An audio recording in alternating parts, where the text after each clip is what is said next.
Today's episode is brought to you by Microsoft Dragon Copilot, your AI assistant for clinical workflow. To learn more about how Dragon Copilot can transform the way you work, stick around after the episode or visit aka.ms/knockknockhi. That's aka.ms/knockknockhi. Hey, Will. Hey, what's up? I've been thinking, the U.S. healthcare system, it needs some improvement. Yeah, there's room for improvement. For sure. It's a confusing, scary place for everybody involved. Absolutely. Physicians, families, patients, everybody. Everybody. And I've experienced it from both sides, right? I'm a physician. I've also been a patient. So I wanted to use my platform to give people practical education, really the only way that I know how, by making jokes. So Dr. Glauc's really fun and super uplifting guide to American healthcare is out, and it's a free resource that includes all my videos from the 30 Days of Healthcare series, alongside deeper explanations, also reliable facts, emphasis on reliable. Yes. All right. Figures, numbers, insights into how each of us can fight for a more humane, better healthcare system. Also, it has jokes. Did you mention the jokes? I did. Jokes. Okay. Yes, definitely jokes. Well, this guide is great for anyone looking to learn more about U.S. healthcare, but especially if you are experiencing it from the clinician side for the first time. That's right. Really hope you'll check it out. Get the free guide sent straight to your inbox by signing up for our mailing list, glaucomflecken.com/healthcare. Enjoy.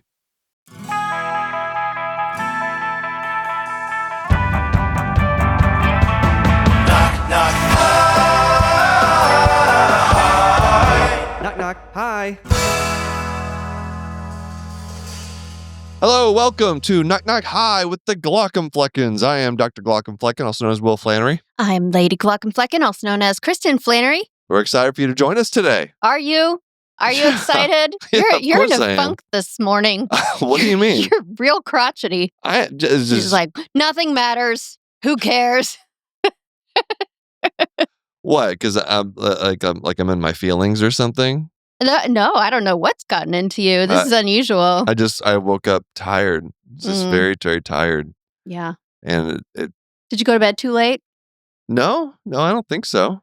I don't know. I watched the White Lotus season finale, which was sad.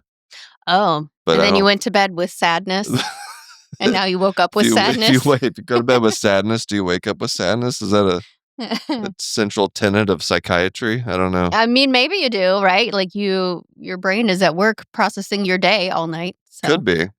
I did see something funny though, that I thought I'd share with you. So occasionally, I think one of my favorite places to go on social media lately is Reddit. Yeah. Is that social media? Does it count? Sure. Yeah. It is social. Yeah, you have communities there, and I don't know how media it is. Well, they're separated into subreddits. I think maybe that's why I like it, because it's like it still feels like the way social media should be. Mm-hmm. Like a little bit more primitive. Like you can share links to like articles and stuff, but all the interactions are, just text-based. Just people talking to each other. Exactly. Conversations, people joking with each other. And humor still exists over there. Yes, it does. So there's a couple of subreddits I like to look at every now and then. And sometimes I get like video ideas too, people talking about different things. But two of them are the residency subreddit and the medicine subreddit. So I did an AMA for the medicine subreddit. Yeah, and that's just like everybody, right? Medicine. Anybody in medicine at all. Yeah. I mean, anybody, I think for those two, anybody can join and like look at the posts and everything. But anyway, so I was on there and I saw one. This was from a user named Magic Monkey. Okay. And the title of it. I'm afraid. I can see this title. You just pulled it up, and I don't know where this is going, and I'm very afraid. It's just so some posts are like shit posts. Like just people, being mean to each other. No, just like telling, it's like all jokes, and it's not meant to be taken seriously. Gotcha. Some are like serious posts. So this one, and you can label your post as like a meme, if it's just a meme, if it's a Mhm. serious post. Anyway, this one was posted as with the subtitle like serious, like this Yeah, is a it's got the serious tag on post. there. And the title is this is residency. So Either we what? need to bleep or now's the time if there are young children around that perhaps you should turn the volume down for a sec. Sure. But the title is "My farts and shit smell like my patient's shit." I don't know what to say to that. It says, "I'm not even joking. It smells like either the necrotizing fasciitis wounds or their stool. Am I colonized?" That was the question. Colonized meaning bacteria? Yeah. Okay. Like you take care of enough patients Yeah. in the It hospital. gets inside your body. Does it get inside your body? Your skin absorbs Now, the I smell. thought I had heard like every Yeah. single thing, every concern, Yeah. every worry, every source of anxiety.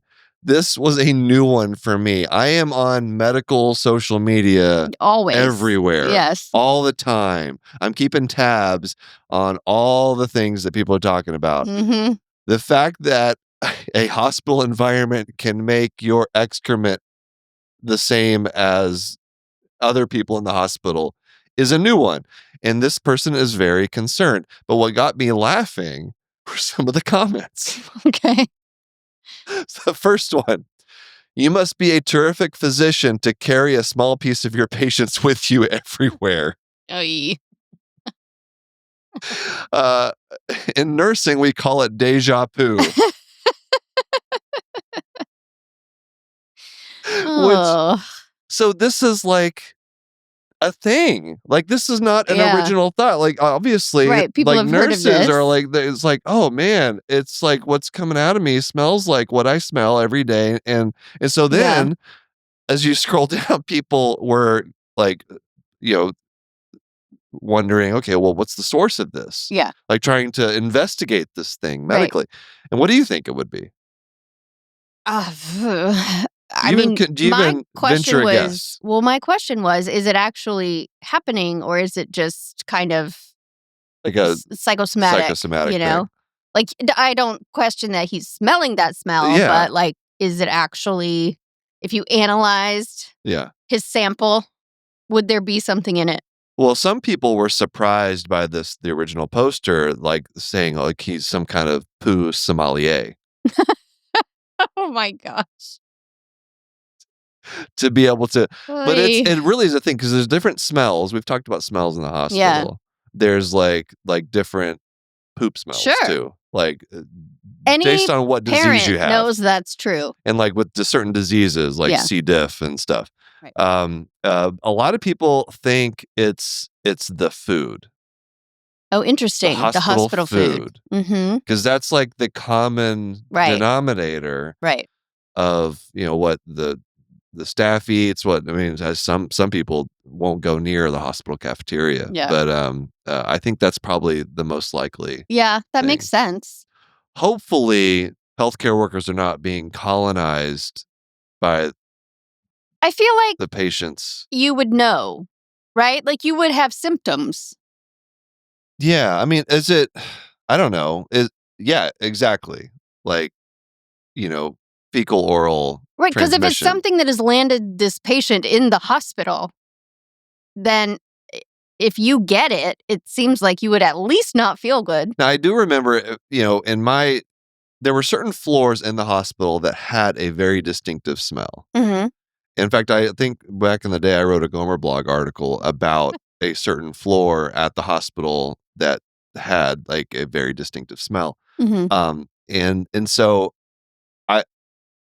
I think it's got to be the food. That's got to be it. What else could Yeah. it be? So Right. anyway, that was a new one for me. I wanted to share with you Sometimes that there's a thing called deja vu. deja vu. Sometimes I do. This is not about poo, but I do smell things from earlier in the day. Mm-hmm. Generally, they're not good things. It's like the pets did something or the children. Even though the smell has been taken care of and is now gone, it's Mhm. like smell memory. Like it's just Well, still in there, like memory- still in my nose. Memory is like very tied to Right. The olfactory smell. parts of the brain like a are really like very strong one. primitive. Yeah, I could channel my inner neurologist. that's right. Yeah, I think that's a big one. But there are like little smell particles that are like Right. stuck in your nose. Yeah, Maybe so. and so it makes everything kind of smell funky or Right. off. So I Yeah. don't know. Anybody that knows if smell particles stick around, please tell us Have because I you- am curious. Maybe some smell experts here. Have you had deja vu? Tell us what you feel like you experienced from your deja. But the thing with deja vu is that, I mean, deja vu is like you feel like you experienced something, but you didn't actually experience it. Right. So this In is this case, you did experience it. so I don't know. Just another form of trauma that medicine Inflicts on people. foists upon the healthcare workers. Oh, you poor people with your Ugh, deja vu. I don't have never. that. I don't know. I was thinking in my job as an ophthalmologist, what's the worst smell that Yeah. Are there would- any? I would Do say eyeballs smell? no. Generally, eyeballs are generally very clean for the most Yeah. part. Does conjunctivitis smell? That's the grossest eyeball thing I It can think doesn't of. really. No, there's no. Yeah. If there's a bad enough Pseudomonas infection, you might smell it. But Okay. it's the strongest smells are when you sit down with a patient at the slit lamp. And so it's the bad breath. It's the Body odor. You're just very close to somebody. Hygiene smells. Yeah. And so as you know, I'm an extremely hygienic person. I don't know what to say to that either. How dare you? Look at me. Look at me Yes, on you are YouTube. the picture of put together. Look how well kempt I am right now. Okay. Anyway, I always try to make myself at least smell acceptable. Yeah, that's true. And You only smell bad when you've just finished a workout and you haven't showered yet. So And- I will give you that. and I brush my teeth. Yes, you do. And And- floss. You're and a religious flosser. I'm a very big oral hygiene kind of guy. A part of that is just fear of going to the dentist. Mhm. And so I don't want anything bad to happen to my teeth, to necessitate some horrific thing that the dentist will have to do to me. Such as a cleaning. It's terrible. But people on the other side of the slit lamp, not so much sometimes. Mhm. So Well, can I it tell can be- you, it can be it goes challenging. both ways. What's that? What do you mean? When you're a patient in a close encounter like that, Yeah. also the physicians sometimes have a little Oh, sure. funk coming off of them. Oh, yeah. I mean, I I don't doubt it. I appreciate it when they're wearing a mask if they have to get real close oh, yeah. because then we yeah. don't have to worry about this issue. That Like either way, was- they can't smell. I can't yeah, smell. when everybody was masking all the time, Mm-hmm. I'd say that was actually a huge benefit to just everybody masking. Yeah. I never had those smells, so now not so much. Yeah. It's back. You really get in deep with your patients. I wonder if you put in like an Altoid or something really strong like peppermint. hmm If you were just like sucking on a mint, Well, if that would overpower the smell of the other I think thing. that might also bother people. Like I It think is just very strong. any strong scent. It's like even if it's like cologne or perfume, Yeah. it's just really in that small area. It's tough. Right. So it's not always like bad smells. Yeah. Sometimes I could just the fact that you can tell what a stranger had for lunch. Yeah. That's kind of gross. It is. Like I don't want to, be able to smell your lunch on you. Yeah. But that's not necessarily like a noxious, awful smell. It's just Right. kind of a weird social thing, Right. right? Yes. So I'm used to it now. It's just like part of the gig. Yeah. But we do have a sneeze guard on the Oh, slit that's lamp. good. Yeah. Oh, I never thought about that because somebody could sneeze right in your face. Which I think has happened. Usually with it's like a kid, like a little kid. Oh, You know, yeah. It's just all of a sudden right in your face. Our dog did that to you this morning. Yes, that's how I First woke thing up you this woke morning. up. That was great. Really enjoyed that. So, yeah, the sneeze guard, and it does help. Actually, blocks a lot of the scent as well. So, and we That's have good. it's since COVID, when there was like a wimpy little sneeze guard, Mhm. but COVID, Yeah, now you got to get the heavy duty we got one. like an industrial sneeze guard Yeah. for the slit lamp that hangs on the slit lamp. I love it because it's much more I mean, coverage you should be area. doing that all the time anyway, given, Sneeze guard everywhere we go. well, for the slit lamp, Yeah, given how close you are. Anytime you're that close, I feel like put a sneeze guard in. yeah. No one because wants to get sneezed on ever. These are the things we discuss in ophthalmology as opposed to real issues in healthcare. All right, let's take a quick break. Okay. All right, we'll come back up. Hey, Kristin. Yeah. I've been, grossing you out about these Demodex mites, although I'm not sure why. They look like adorable. Well, these are cute, but it's the real ones that kind of freak me out a little bit. Yeah, but I have some new facts to share with you about great. Demodex. All right. These mites have likely lived with us for millions of years. Oh. Yeah. Does that make you feel better? No. Like they're passed down through close contact, especially between mothers and babies. Oh, wow. Such a special gift for our daughters. They're born, they live, they crawl around, and then they die on your eyelids and in your lash follicles. Their entire life cycle lasts about 2 to 3 weeks, all spent on your eyelids. Well, thank you for This that. isn't helping, is it? No. How do I get rid of them? Well, it's fun to gross you out, but we do have all of these. It's really common, but there is a prescription eye drop to help with these now. Okay. That probably excites you. That makes me feel better. Any yes. way to get rid of them, right? That's right. All right. Sign me up. Visit Mites Love Lids to learn more about Demodex blepharitis, which is the disease that these little guys cause. Sure. Again, that's MITES Love Lids, LOVELIDS.com to learn more about Demodex and Demodex blepharitis and how you can get rid of it. Speaking of issues in healthcare, we ran the 30 Days of Healthcare series on Instagram and Facebook. That's right. We had run it on, TikTok and YouTube Mm-hmm. Yep. a couple years ago. Yeah, back when I first made it. So, like, in case you're not sure what we're talking about, every day of a whole month, I made a video about the healthcare system going from, like, what is a deductible and what is a copayment, coinsurance, all the way to, like, more complex things like pharmacy benefit managers and No Surprises Acts and DIR fees in pharmacy and stuff like that. And they were all in your style. They were all just comedy skits. All these skits. And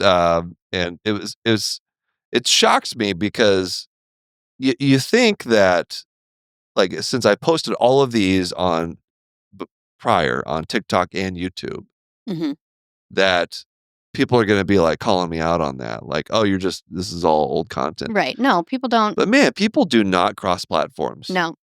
People have a preferred social media platform and they will stick to it. That is why we decided to release it on Instagram and Facebook, because it's a whole different set of people that have not seen it yet. A lot of people had not seen it before. I got great feedback. A couple of times I was like, I kind of cringed to myself a little bit because really just one time. And that was I think it was the last episode. Oh, I know. Yeah. Yeah, this was Oopsies. a little dicey. So the last episode of the 30 Days series was like, okay, what can we do to fix it kind of thing. So it was like an all hands meeting between all the Jimothy type characters. Yes. Jimothy, Christopher, Bimothy. Yeah. Maybe Jonathan was in there as well. Yeah. Anyway, all of these folks who are like, they were all the kind of the straight man in all the skits. Yeah. Interacting with the ridiculous, terrible executives in healthcare and pharmacy and all this stuff. So, but during that skit, Jimothy repeatedly wants to, like, resort to murder to solve the issues in healthcare. And so it certainly plays a bit different. Yep, hit different now. Sure did. Ever since the actions of Luigi. Obviously, I filmed that in 2023, I want to say. Back when that was a ridiculous scenario. A ridiculous thought. That was worthy of comedy, and now it's less so. So I I just like, I was rewatching these as they were coming out because some of them I hadn't watched myself in like 2 years. Yeah. So I watched that one and I was like, ugh. And some people on Instagram were like, oh, some people like kind of joking, like, oh, you might want to rethink the posting this. And I'm like, no, you know what? I'm gonna let it ride because you can't get mad at me for it. It was all based on humor, comedy, but Yeah. I understand it. The context is a little bit different. Well, and because they hadn't seen it before, they may have thought that you just filmed this, Possibly. that you wrote it after that, and you didn't. But it was a bit of an oversight, I think. In retrospect, maybe we would have thought about that a bit more. There are a couple of topics that I would have liked to include that, like, in a future iteration of however I do, like, healthcare related content in the future. I didn't really talk much about Medicare Advantage. Yeah. Which really was, Obama, the Affordable Care Act. Yeah. It really paved the way for Medicare Advantage, for like insurance companies to start getting all this government money to fund their version of Medicare. That's what Medicare Advantage is. So it's like basically government sponsored health insurance, private health insurance plans. And it's been a disaster. It's just like that part of the Affordable Care Act, it just really just paved the way for so much of the greed and the stuff that it sucks because they're, I don't think, I didn't know at the time that would happen. A lot of people probably did, but anyway, it's one of them. Yeah, we didn't have that in there. But So now I feel like, who knows what the healthcare system's going to look like if you were to film this again. We'll see. Maybe I'll be changing every day. I'll be making a video about what tariffs will do to the healthcare system. I don't know how much maybe we import like IV fluids, and I'm not sure like I have no idea how it's going to affect I don't healthcare. think tariffs are the biggest issue. I think it's going to be more like all the research that's being defunded. Yep, that's a big one. And like the CDC and all of its services that are being defunded. I don't think I'm going to make a video about tariffs because I don't really get tariffs. You know what? Like I'm reading all these social media posts and people are like tariffs are good, and other people are like tariffs are bad, and I don't know what's going on. And so I assume we'll just find out because not like any of us have any power over, I mean, maybe not individually, but I feel like collectively. Like voting. Well, and, just protesting or advocacy. Just raising a stink. Yes, raising a stink. Raising a back to deja stink. deja poo. Raising a bit of deja poo. Yep. So other healthcare news, The Pit, they're going to do a second season. Yes. That's apparently going to be based on the 4th of July weekend. Yeah, I saw your post about this. Yeah. So ophthalmologist guaranteed. There absolutely better be an ophthalmologist on The Pit. Yeah. If any of the Pit writers are listening. I'm happy to help. You could. Come on. Yeah. Do a little consulting. Like right now, I look like a guy that was in the emergency department on 4th of July weekend. Little ragged. Rough around the edges. It's just because I need a haircut. That's all. But yeah, you had to skip your haircut. We're going to see some open globes. We're going to see some burns to the face and the hands. Some very scared looking ophthalmologists trying to navigate an emergency department. I really hope that's in there. If they want, I mean, that's I think they need to bring a little bit. It doesn't have to be a comedy. Obviously, it's like a serious show. But come on, the ophthalmologist can be the levity. That's where that's going to be your light moment. Is an ophthalmologist. What they could do, just have them go around just asking people for things, and then everybody's like trying to actually like do life-saving work, and the ophthalmologist is like, where's the Tonopin? Can you do you have any eye drops here? How do I order? I've not been trained on your electronic health record system. So I need you to do everything for me. Is that what you do when you go to the hospital? Well, there's one hospital that we take call at that I cannot log into their system. So what I have to do is handwrite Mm-hmm. my consult note, Mm-hmm. and I hand it to the person at the front Oh desk. my goodness. Be like, can you please scan this into the Oh my gosh. record system? I'm not in there. I can't log in. Can you not get in there as a on-call physician that works there? I don't know. I mean, it's probably possible, but it would require probably a lot of. I'd have to do like a 8-hour training session, and stuff. Yeah, that's not worth it. or the 1 or 2 times per year that I go to that location, I can just handwrite a note and have That's them fair. scan it. And besides, like, no one's gonna read it. Yeah. No one's gonna read it. You know how many notes. Something that's scary to think about. All the notes I've written throughout like residency and like hospital notes, like consult notes. I wonder what percentage people have actually looked at. That's a good Because question. I bet it's below 50%.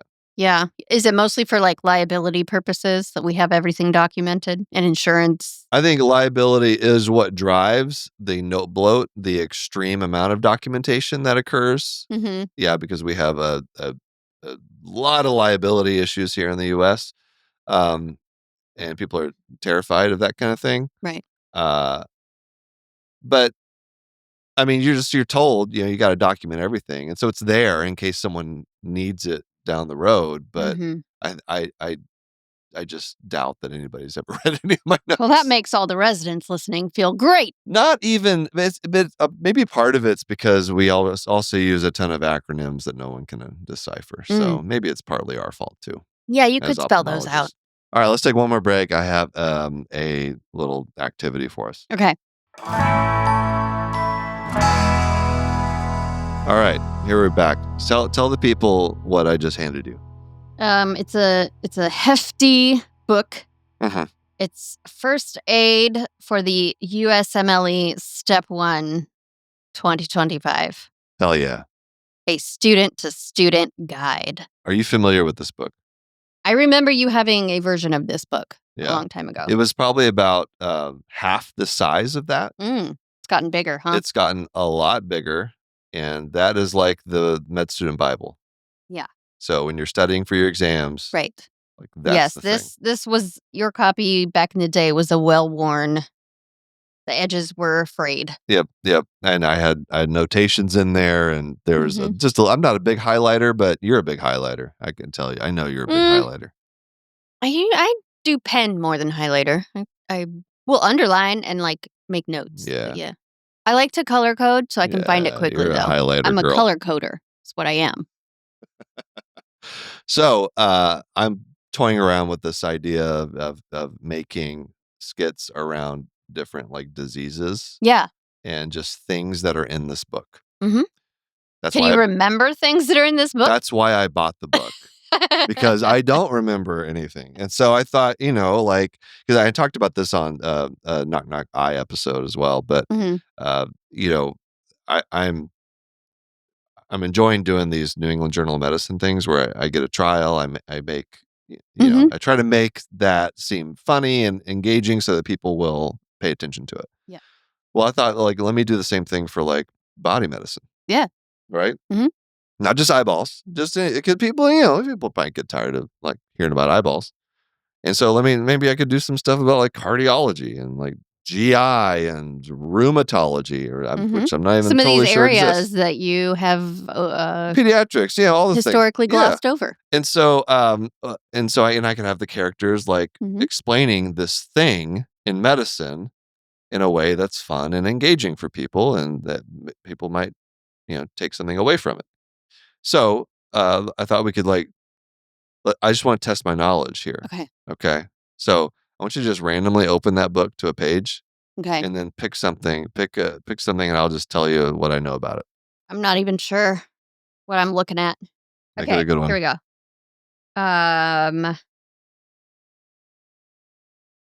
Bradford Hill criteria. Pick another page, please. Okay, here we go. So this is in the musculoskeletal, skin, and connective tissue section, anatomy and physiology subsection. Okay. Common, in parentheses, fibular, peroneal, in parentheses, L4S2. I don't know. Am I saying that correctly? You don't remember. Oh, it's just like, what is the anatomy? You're cheating. You're looking. Yeah, so it wants to know innervation, cause of injury, and presentation/comments. I don't like this game. You made it. I know. I didn't think about it. This is the first time this book has been opened so far. Oh, and it's harder than I thought. Okay. All right, let's try another one. Okay. Here's some... Okay. Oh, nope, that's going to be too hard too. I don't know if you know anything in here. Where's the eyeball section? No, it can't. It doesn't have to be eyeballs. That's the only thing you have any hope for. Oh, here we go. Some public health. Oh, okay, let's do public health. You wouldn't have known this back in the day, but I feel like you've learned more. I didn't know that. Okay. It's pretty good. I'm glad that there is. Yeah. Okay. What is capitation? Capitation is when a doctor will receive a set amount of money from either a health insurance. Usually it's the health plan that the patient's on will give the doctor a set amount of money to do their health care. Mm-hmm. And so the whole idea with capitation is to try to decrease costs, because the physician, the team, has to be economical with their medical decisions, and not order too many tests, or I think a lot of people don't like the capitation model just because it's pretty restricting. Yeah. And then you end up, what if something really bad happens to the patient? Right. And it's a more complex patient. Right. And so then you have to lobby for more money. And so I don't know. I think it's primarily used. The context I've heard about it is in primary care. Okay. Right. So yeah, I know a thing. That was pretty good. It says physicians receive a set amount per patient assigned to them per period of time. Oh, yeah. Okay. Regardless of how much the patient uses the healthcare system, used by some HMOs. Yeah. So that would be a popular thing for young patients, right? Who don't have a whole lot going on. So even if the patient only comes in for a physical once a year, you still get a certain amount of money. And so maybe the idea is that money you get is supposed to offset some funds. of the other patients that have to use more of the healthcare system. Right. I don't know. I could see the issues and flaws with that, though. Yeah. All right, give me something else. I'm pleased to know that this whole section is public health sciences healthcare delivery. I'm really glad that is something that med students are learning about now. I could totally do, and see, so this content idea I have is that, so I do a video about capitation, about the capitation model, and I could totally figure something out where ortho thinks it's decapitation. The opposite of decapitation. You put a head back on. Yeah, and then he's upset because he doesn't do spine, and there's a lot of spine work and something like that, and what does that have to do with the long bones? So yeah, see, it's just easy. This stuff writes itself. Okay. Okay, so you want another one. It's hard to find one that I think you'll have a chance at. But you won't know unless you ask me. I know what you know. Dude, you don't know. You don't know what I know. I've been with you the whole time. I know what you still know. Okay, give me one more. Okay. All right, Mr. Smarty Pants. Cryptosporidium. Oh, cryptosporidium. This is on topic. Cryptosporidium is a bacteria that gives you severe deja vu. Yes. But not really. It's a GI bug. Yes. That's all I can tell you. It says severe diarrhea in AIDS. Oh, yes. So it's more, so that's like the classic people who are immunocompromised are more likely to get cryptosporidium. So it's an uncommon. Mild disease in immunocompetent hosts. Right. So you got a normal immune system, just a little bit of the runs, but that's it. What's the treatment? Ooh. Nothing? No, is there? There's something. How about let's do like doxycycline. No. I have no idea. What is it? Metronidazole? No, but that seems like you're getting in the right ballpark, maybe, based on the etymology of the words. Well, prevention, first of all, like by filtering your water. Sure. But, oh, geez, I don't know how to say this. Nitazoxanide. Let me see. What is it? God, I never heard of that. Nitazoxanide. You give that for the severe disease and or immunocompromised. Oh, man. That's a new one. I didn't even heard of that. This is why this book is like twice as big as it was whenever I was. Yeah, there's new stuff, man. There's too much new stuff. Yeah. I want to see what the first edition of First Aid, how thick that was. It was like 30 pages. It was the same size as pocket medicine. Yeah, exactly. God, you know pocket medicine? I told you I've been here the whole time. Hello. You're so good. I can't believe Pay attention. I still have my pocket medicine. I know. Use it as a prop. It's a prop. All this stuff. I don't know what happened to my I know, actually, I remember my First Aid book. It fell apart. Yeah. It was like in two different pieces. Very well worn.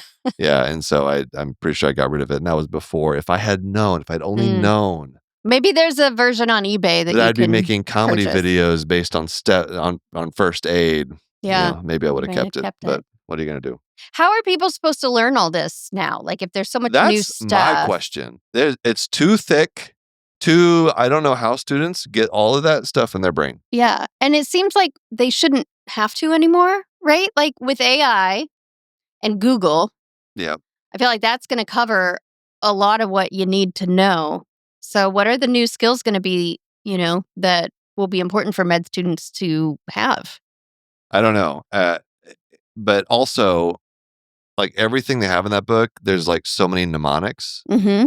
Some of them are a bit of a stretch. Yeah. I remember that from your med school days. Not always helpful. No. But whatever you got to do, I came up with some, I don't even remember them now, but I came up with some wild mnemonics that would only be useful for me personally. Right, your own brain. And so you got to do what you got to do to try to cram all that stuff in my head, in your head. And then you can imagine why, when I started ophthalmology residency, it's just a big dump. Yep. I just had a big deja vu. I deja dumped it right out of my brain.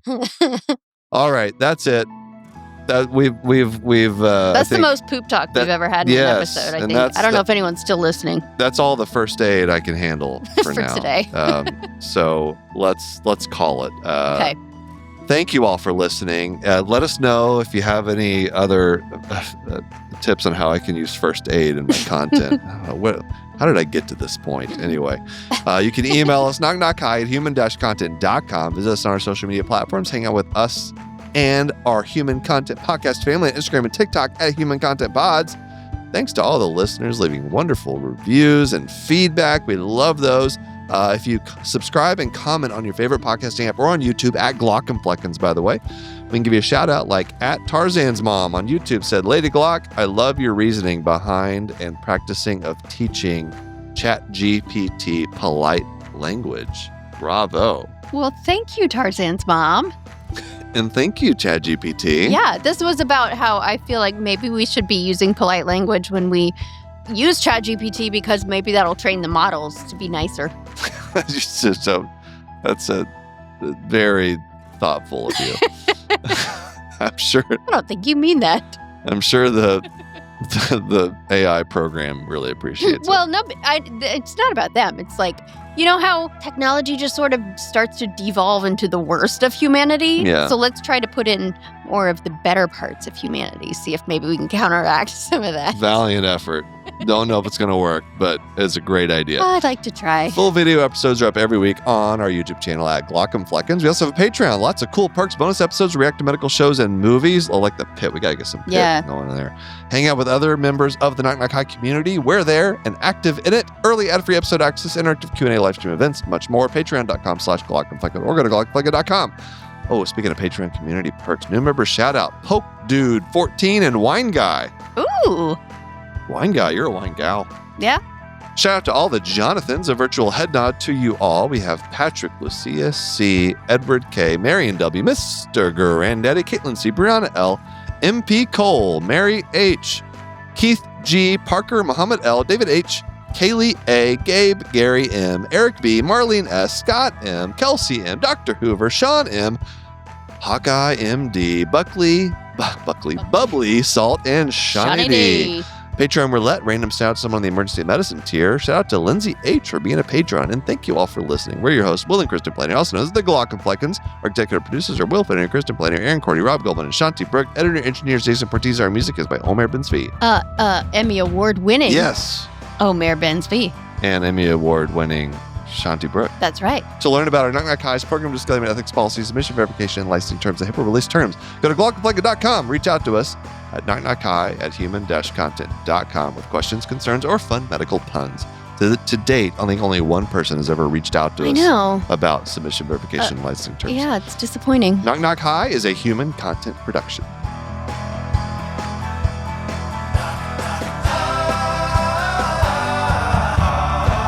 Knock, knock, goodbye.